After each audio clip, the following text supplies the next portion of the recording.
ஸ்ரீஹி ஸ்ரீமதே ராமானுஜாய நமக. ஸ்ரீ பாடலாத்ரி நரசிம்மன் அந்த பெருமாளை பற்றின இருக்கக்கூடிய ஸ்தோத்திரம் ஸ்ரீ பாடலாத்ர நிசிம்மஸ்துதி. மூன்றாவது ஸ்லோகத்திற்கான ஒரு எளிய விளக்கம். ஸ்லோகத்தை ஒரு தடவை வாசிக்கிறேன். பரபிரம்ம ரூபம் பிரபுதாட்டஹாசம் கரே பிரௌடசக்கரம் ஹரபிரம்ம சேவ்யம் பிரசன்னம் திரிநேத்ரம் ஹரிம் பாடலாத்ரௌ சுபம் மேககாத்ரம் நிசிம்ஹம் பஜாமஹ. நிசிம்ஹம் பஜாமஹ. இப்படியாப்பட்ட நரசிம்மரை வணங்குகிறேன், பஜிக்கிறேன், நமஸ்கரிக்கிறேன், தியானிக்கிறேன் அப்படின்னு சொல்லி இந்த ஸ்லோகம் முடியுது. நிசிம்மம் பஜாமஹ பரபிரம்ம ரூபம். இப்போது பகவான் அவரோட உயர்ந்த ஞானம், சக்தி, தேஜஸ் இதை போல இருக்க உயர்ந்த பராக்கிரமமான வலிமையான பராக்கிரமான குணங்களை வெளியிட்டு காட்டி அடியார்களை வசப்படுத்துகிறார். அதற்கு அடுத்ததாக எளிய குணம், சௌலபியம், காருண்யம் இதை போன்ற எளிமையான குணங்களாலே பக்தர்களை ரட்சிக்கிறார். அதனாலும் பக்தர்களை நல்வழிப்படுத்துகிறார். அதற்கும் திருந்தாத ஜீவாத்மாக்களை, மக்களை அவருடைய திருமேனி அழகாலே மயக்கி நல்வழிப்படுத்துகிறார். சாதாரணமாக மக்கள் ஆபரணங்கள், நகைகள் அணிந்து கொள்வது எதற்காகனா தன்னை அழகுபடுத்தி கொள்வதற்காக. நகை அணிஞ்சிக்கிட்டால் நமக்கு அழகு அப்படின்னு நினச்சிக்கிறோம். ஆனால் பகவான் ஆபரணங்களுக்கு அழகு கொடுக்கும் பெருமாள். பெரியவங்களாம் அப்படி தான் சொல்லியிருக்காங்க. அந்த நகைக்கு அழகு கொடுக்குறாரு தவிர நகையால் பெருமாளுக்கு அழகு அல்ல. அவரோட திருமேனி அழகு, அவரோட உயர்ந்த குணங்களால், கருணையால், எதாலையும் திருந்தாதவர்களை இந்த திருமேனி அழகாலே காட்டி அவங்களை திருத்தி நல்வழிப்படுத்துகிறார். அப்படியாப்பட்டவர் இந்த பாடலாத்ரி நிசிம்மன். இவர் எப்படி இருக்கார், எங்கே இருக்கார்? பாடலாத்ரின்ற சேத்திரத்தில் சிங்கபெருமாள் கோவிலில் குடிகொண்டிருக்கார். அவர் எப்படிப்பட்டவர்? பரபிரம்ம ரூபம். பரபிரம்மம் ஸ்ரீமன் நாராயணன் 714 அண்டகடகங்களை படைத்து அதில் பிரம்மா, சிவன், 33 கோடி தேவர்கள், எண்ணிலடங்காத ஜீவாத்மாக்களை சிருஷ்டித்து காத்து ரட்சித்து அந்த ஆத்மாவை கரை தேத்துவதற்கான முயற்சியில் ஒருவனாக, மற்றொரு துணை இல்லாமல் தான் ஒருவனாலே இந்த அண்டகடகங்களை காத்து ரட்சிப்பவன். அப்படியாப்பட்ட பரபிரம்மம் 714 லோகங்கள் மட்டுமல்ல, அதை போல கோடான கோடி லோகங்கள், எண்ணிலடங்காத கோடானங்களை படைத்து காத்து ரட்சித்து அதில் இருக்கிற ஜீவாத்மாக்களை நல்வழிப்படுத்தி அவர்களுக்கு தன்னுடைய திருமேனி அழகாலை திருத்தி நல்வழிப்படுத்தி அந்த ஆத்மாவை இந்த சம்சாரத்திலிருந்து கரை தேற்றி வைகுண்டத்திற்கு அழைத்து செல்லும் உயர்ந்த விவசாயி பகவான் ஸ்ரீமன் நாராயணன். அவன் தான் அந்த பரபிரம்மம். அப்படியாப்பட்ட பரபிரம்மம் எங்கே இருக்குது? பாடலௌத்ரவ் அப்படின்ற திவ்யதேசத்தில் க்ஷேத்திரத்தில் குடிகொண்டு காத்து கொண்டிருக்கிறது. பரபிரம்ம ரூபம் பிரபுதாட்டஹாசம். ஹாசம் அப்படின்னா சிரிப்பு, அட்டஹாசம் அப்படின்னா ரொம்ப பெருத்த சிரிப்பு. பிரபுதாட்டஹாசம்.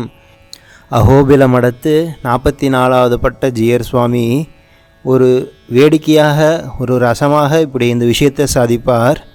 என்ன அப்படின்னா, ஏழையை மறக்காத, எடையனை மறக்காத, இளிச்சுவாயனை மறக்காத. அப்படின்னா ஏழைனா பகவான் ராமச்சந்திர பிரபு மிக உயர்ந்த சக்கரவர்த்திக்கு திருமகனாக அவதரித்தாலும் அவர் ஒரு சாதாரண ஏழையை போல காடுகளில் வாழ்ந்து திரிந்தார். எடையன் பகவான் கிருஷ்ண அவதாரம். அவர் இடைக்குளத்தில் பசுமாடுகள் கண்டுகளோடு வாழ்ந்து தன்னோட அவதார காரியங்களை நடத்தி கொண்டார். அந்த இடையன் ஏழை ராமர். இடையன் அப்படின்னா கிருஷ்ண அவதாரம். யாதவ குலத்தில் அவதரித்தார் இடையன். இளிச்சவாயன் அப்படின்னா யாரும் இல்லை, பகவான் நரசிம்மரை தான் குறிக்கிறார். நம்ம இந்த காலத்தில் யாராவது ரொம்ப ஏமாளியாக இருந்தாங்க அப்படின்னா அவங்கள இந்த பேரால் சொல்லுவாங்க. சாதாரணமாக அட்டஹாசம் அப்படின்னா மிக உயர்ந்த சிரிப்பு, பிடரி முடி சிலிர்த்து கொண்டு இருக்கிற சிரிப்போடு அட்டகாசமான சிரிப்பாக சிரித்தார். அவர் எங்கே இருக்கார்? இந்த பாடலாதிரியில் நமக்காக காத்து கொண்டிருக்கிறார். பாடலாத்ரவ் அப்படின்ற இந்த சிகப்பான சிங்கப்பெருமாள் கோவில் மலையில் காத்து கொண்டு அனுகிரகம் பண்ணி கொண்டிருக்கிறார். பரபிரம்ம ரூபம் பிரபுதாட்டஹாசம், அந்த நரசிம்மருடைய திவ்ய மங்கள திருமேனி தியானம், திவ்ய மங்கள விக்கிரக திருமேனி தியானம் அப்படின்றது அளவு கடந்த நன்மையை தரக்கூடியது. அதை தான் இந்த ஸ்லோகத்தில் சொல்கிறாங்க. அவரோட ரூபத்தை நினச்சி பார்க்கணும். தியானம் அப்படின்னா கையை காலம் மடக்கி உட்காந்து அரை மணி 1 மணி நேரம் பண்ணணும்னு அவசியம் இல்லை. முடிஞ்சவங்க பண்ணுவாங்க. நாம் நிமிஷ பொழுதாவது அல்லது சில வினாடி பொழுதாவது அந்த நரசிம்மரோட திவ்ய மங்கள விக்கிரகத்தை நினைத்தோம். ஆனாவே நம்மளோட இருக்கிற மனமாசு, அனாதிகால கர்மாக்கள், எவ்வளவோ நம்மளோட இருக்கிற பாவங்கள், தடைகள் எல்லாம் இருக்கிற இடம் தெரியாமல் காணாமல் போகும். அதுதான் பகவானுடைய திவ்ய மங்கள திருமேனி தியானம் அப்படின்றது மிக உயர்ந்தது. பரபிரம்ம ரூபம் அப்படி நரசிம்மரை தியானம் பண்ணணும். பிரபுதாட்டஹாசம் கரே பிரௌட சக்கரம், 2வது லைனு, கையில் பிரௌடமான மிக உறுதியான சக்கரத்தை கையில் ஏந்தியவர். கரே பிரௌட சக்கரம். போன ஸ்லோகத்திலேயே 2வது ஸ்லோகத்திலே சக்கரத்தால் அவரோட மகிமை என்ன அப்படின்றத பார்த்தோம். மிக உயர்ந்த சக்கரத்தை கொண்டியவர். நல்ல பக்தர்களுக்கு நல்ல தரிசனத்தை, நல்ல வழியை, அவங்க மோட்சத்திற்கான பக்திக்கான வழியை காட்டக்கூடியவர். கரே பிரௌட சக்கரம். சக்கரத்தாழ்வார் எதுக்கெல்லாம் மிக முக்கியமான பிராயச்சித்தமாக சொல்லப்படுதுன்னா, எல்லா விதமான விஷ ஜந்துக்களோ பேய் பிசாசங்களோ எல்லாத்துக்கும் சொல்லுவாங்க. முக்கியமாக ஆயுள், ஆரோக்கியம், ஐஸ்வர்யம், இது 3ஐயும் கொடுக்கக்கூடியவர். இப்படியாப்பட்ட சக்கரத்தாழ்வாரை கையில் ஏந்தியவர். ஹர பிரம்ம சேவியம், அப்படியாப்பட்ட நரசிம்மரை நான் வணங்குகிறேன். சக்கரத்தாழ்வாரை கையில் ஏந்தி இருக்கிற நரசிம்மரை நான் வணங்குகிறேன். ஹர பிரம்ம சேவியம். ஹரன் அப்படின்னா சிவபெருமான், பிரம்மா நான்முக கடவுள். இவங்க முதற்கொண்டு ஹர பிரம்ம சேவியம், இவங்களே மிக உயர்ந்த தேவதைகள். இவங்கள் முதல் கொண்டு அப்படின்னா இவங்க முதல் கடைநிலையில் இருக்கிற அத்தனை கோடான கோடி தேவர்களும் இந்த நரசிம்மரை சேவிச்சே, இந்த நரசிம்மரை பூஜித்ததனாலே, இவருடைய அனுகிரகத்தாலே அவங்க மிக உயர்ந்த பதவியில் தேவர்களாக இருந்து அவங்க அந்த தேவதைகளை வணங்கக்கூடிய மக்களுக்கு வேண்டிய வரங்களை தருகிறார்கள். எப்படி தராங்க? அந்த தேவதைகள் நரசிம்ம பூஜையாலே, நரசிம்மனுடைய அனுகிரகத்தாலே அவங்க மற்றவங்களுக்கு வரம் தராங்க. பிரசன்னம், 3வது லைனு, பிரசன்னம் திரிநேத்திரம் ஹரிம் பாடலாத்ரவ்.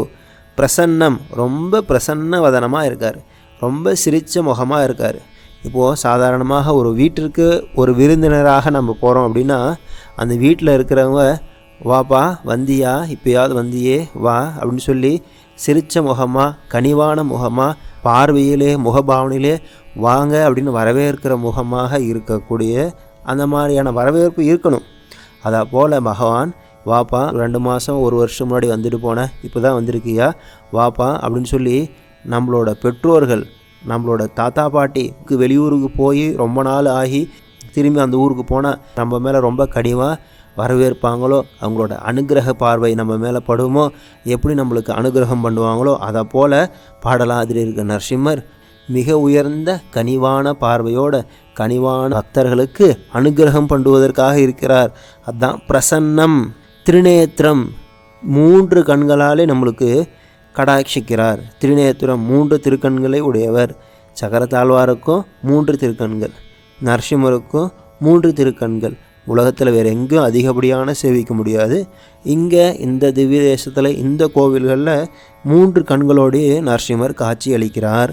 திருநேத்திரம், யார் இவர்? ஹரி, நீ தான் ஹரி, நீ தான் ஸ்ரீமன் நாராயணன் ஹரி. பாடலாத்ரோ, அந்த ஹரி இவ்வளோ விஷயம் சொன்னது யாரும் இல்லை, அந்த பாடலாத்ரோ அப்படின்ற அந்த கோவிலில் அந்த க்ஷேத்திரத்தில் காட்சியளித்து மக்களோட குறைகளை போக்கி அனுகிரகம் பன்றியே, உன்னை நான் நமஸ்கரிக்கிறேன், உன்னை நான் தியானிக்கிறேன். அப்படி நரசிம்மரை நான் உன்னை சேவிச்சுக்கிறேன், உன்னை நான் வணங்குறேன், உன்னோட திருவடியில் நமஸ்காரம் பண்ணுகிறேன். பிரசன்ன வதனம் திருநேத்திரம் ஹரிம் பாடலாத்ரௌ சுபம். 4வது லைனு, சுபம் மேககாத்ரம் நிசிம்ஹம் பஜாமஹ. சுபம், சுபம்னா எல்லா விதமான மங்களங்களும் கொடுக்கக்கூடியவர், எல்லா விதமான மனநிறைவுகளையும் கொடுக்கக்கூடியவர். அவங்களுக்கு குறைகள்னே கிடையாது. தன்னை சேவிக்க வர, தன்னை கோயிலுக்கு வந்து வணங்குற பக்தர்களுக்கு எல்லா விதமான மங்களையும் கொடுத்து, எல்லா விதமான சுகங்களையும் கொடுத்து, அவங்களுக்கு குறையொன்னும் இல்லாமல் மங்களத்தை தரக்கூடியவரே. மேககாத்திரம், மேகத்தை போன்றவரே. மேகம் அப்படின்னா மலை மேகம், வேண்டியவர் வேண்டாதவர் என்று பார்க்காமல் அனைவருக்கும் கருணை பொழியக்கூடியவரே. மலைமேகம் எப்படி இவங்க வேணும் இவங்க வேணாம், எதிர்த்து வீட்டில் இருக்கிறவங்க வேணும் பின்னாடி வீட்டில் இருக்கிறவங்க வேணாம் அப்படின்னு நம்மளை போல் பிரித்து பார்க்காம எல்லாத்துக்கும் மழையை கொடுக்கக்கூடியது போல், இந்த நரசிம்ம பகவானே இவன் நல்லவன் கெட்டவன் பிரித்து பார்க்காம உன்னோட திருவடியில் வந்து சரணமடைஞ்சான், உன்னை சேவிக்க வந்தான், உன் திருவடியில் சரணமடைஞ்சான் அப்படின்னாவே மேகத்தை போல எல்லாருக்கும் கருணையை பொழியக்கூடியவரே. அப்படியாப்பட்ட நரசிம்மரே பாடலாதிரியில் இருக்கீங்க. அப்படியாப்பட்ட நரசிம்மர் எங்கே இருக்காரு? இந்த பாடலாதிரியில் இருக்கார். பாடலாதிரி இருக்கிற நரசிம்மரை பார்த்து பரபிரம்ம ரூபமானவரே, பிரசன்ன வதனமாக இருக்கக்கூடியவரே, பிரம்மா சிவன் முதற்கொண்டு அனைத்தும் சேவிக்கக்கூடிய நரசிம்மரே, சுபமான மங்களங்களுக்கு இருப்பிடமானவரே, அப்படியாப்பட்ட நரசிம்மரே உம்மை பஜிக்கிறேன், உம்மை நமஸ்கரிக்கிறேன், உம்மோட திவ்யமங்கல விக்கிரகத்தை தியானிக்கிறேன், அடியனுக்கு மேலே கருணை கூர்ந்து அடியனை திருத்தி பணிகொள்ளுங்கள் அப்படின்னு சொல்லி பிரார்த்திச்சுக்கணும். இதுதான் இந்த 3வது ஸ்லோகத்திற்கு மேலிருந்தவாறான விளக்கம். அடுத்த பாகத்தில் 4வது ஸ்லோகம்.